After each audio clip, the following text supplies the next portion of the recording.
बिपिएफआथ' बिराद स्ट्रंखा क'क्राझारनिफ्राय लानानै आप टु उदालगुरिसिम जोंहा 40टा समस्ति दङ मोनफ्रोमबो समस्तियावनो दिनै बिपिएफआ जि रोखोमै पलिसि लानानै खामानि मावनांगौ मावबाय थादों आरो गुबुन गुबुन समस्तिफोरावबो रायजो राजाया दिनै बिपिएफआनो मोजां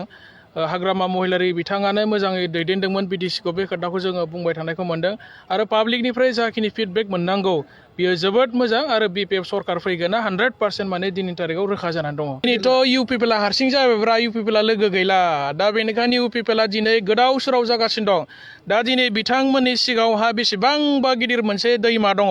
बे दैमाखौ बारनो थाखाय सोरनिबा आखाइ हमनानै बारनो हायो नामा दिनै UPPL बेबायदि माने नागिरबाय थादों होनना जों अनुभव खालायो जों फिलिंस खालायो आरो मानोना बिजेपियाथ' थांनाय 30 तारिख जुलाइआव आसामनि chief minister doctor Hemant Biswa Sharma बिथाङा बुंखाबाय जे जोङो 2025 हारसिं इलेक्शन गेलेगोन दा दिनै UPPL हारसिं इलेक्शन गेलेनो हानायनि कुनु मोनसे बिथांमोना केपासिटि गैया आरो जायनि थाखाय बिथांमोना सोरजोंबा लोगो जानानै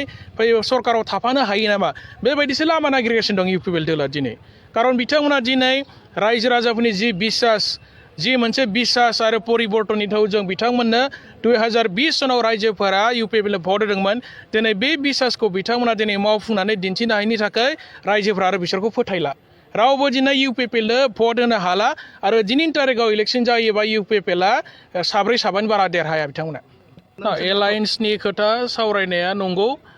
दिनैसिम खेबथाम सावरायबाय आरो गिबिसिनाव एबसुनिफ्राय फैनाय जि प्रप'जेल दा बेखौ बिपिएफ दोला वेलकाम खालामनानै बिथांमोननि खावलायनायखौ सनमान होनानै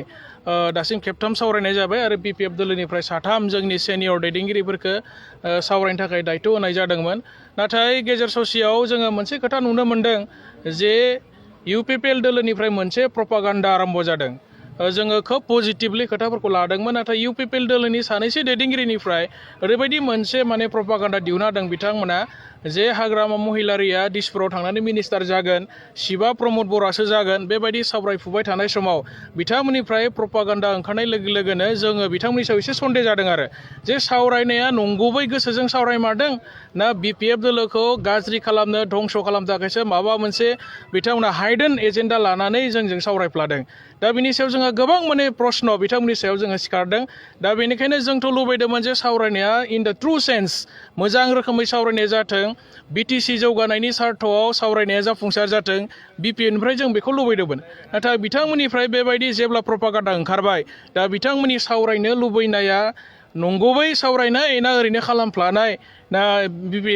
बिपिएफ दोलोखौ फोजोबस्रांनो थाखाय माबा मोनसे हाइडेन एजेन्डा दङ नामा दा बिथांमोननि सायाव जोङो बेबायदि माने साननो गोनां बाध्य जादों मावनो हादों होनना बुंब्लाथ' जों मा एग्जाम्पल दङ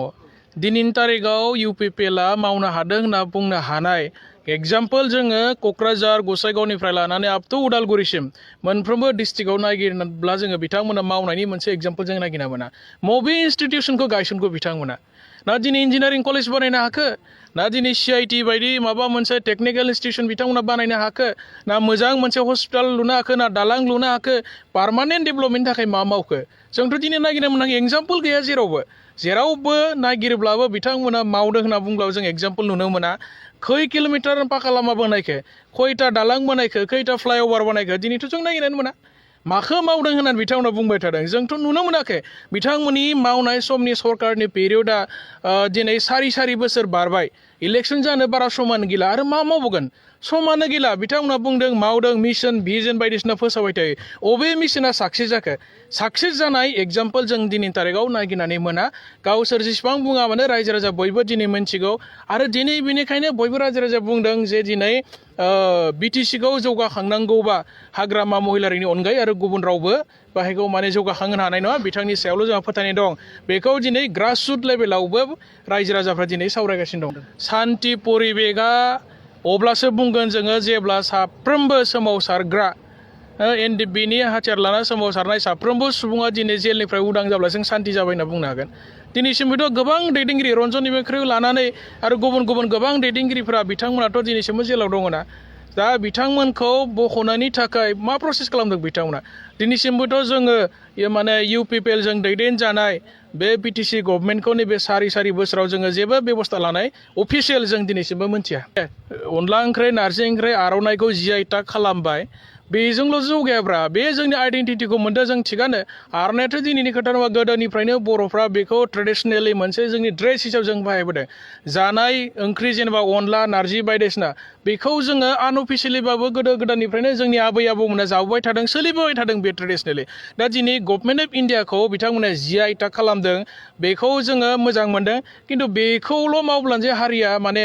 मावनो गोनां जेबो गैला बेबायदि खोथा नङा बेनि अनगायैबो जोंहा मेजर माखासे इस्युफोर दङ जेरै सोलोंथाइनि बिथिङाव हेल्थ सेक्टरनि बिथिङाव आबादनि बिथिङाव साख्रि बाख्रि होनायनि बिथिङाव अबे बिथिङाव बिथांमोना माने मावनो हादों बेफोरखौथ' मावनो हायाखैना बिथांमोना दा दिनै इनफ्रास्ट्राक्चार डेभेलपमेन्टआ जेरैबायदि जानांगौमोन जेरावबो गैया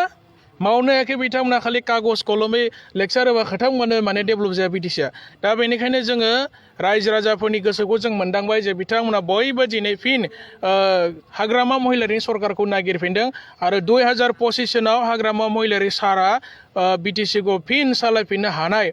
जोङो मोनसे गोहो मोनगोन आरो एबसुलुट मेजरिटि लानानै सरकार सालायगोन UPPLआ दिनैथ' UPPLआ हारसिं जाबायब्रा UPPLआ लोगो गैला दा बेनिखायनो UPPLआ दिनै गोदाव सोराव जागासिनो दं दा दिनै बिथांमोननि सिगाङावहा बेसेबांबा गिदिर मोनसे दैमा दङ बे दैमाखौ बारनो थाखाय सोरनिबा आखाइ हमनानै बारनो हायो नामा दिनै UPPLआ बेबायदि माने नागिरबाय थादों होनना जों अनुभव खालाय जों फिलिंस खालायो आरो मानोना BJPआथ' थांनाय 30 तारिख जुलाइआव आसामनि chief minister doctor Hemant Biswa Sharma बिथाङा बुंखाबाय जे जोङो 2025 सनाव हारसिं इलेक्सन गेलेगोन दा दिनै UPPLआ हारसिं इलेक्सन गेलेनो हानायनि खुनु मोनसे बिथांमोनाव केपासिटि गैया आरो जायनि थाखाय बिथांमोना सोरजोंबा लोगो जानानै सरकाराव थाफानो हायो नामा बेबायदिसो लामा नागिरगासिनो दं UPPL दला दिनै खारन बिथांमोना दिनै रायजो राजाफोरनि जि बिश्वास जि मोनसे बिश्वास आरो परिबर्तननि थौजों बिथांमोननो 2020 सनाव रायजोफोरा UPPL भट होदोंमोन दिनै बे बिश्वासखौ बिथांमोना दिनै मावफुंनानै दिन्थिनो हायैनि थाखाय रायजोफोरा आरो बिसोरखौ फोथायला रावबो दिनै UPPLनो भट होनो हाला आरो दिनैनि तारिखाव इलेक्सन जायोबा UPPLआ 7 बारा देरहाया बिथांमोना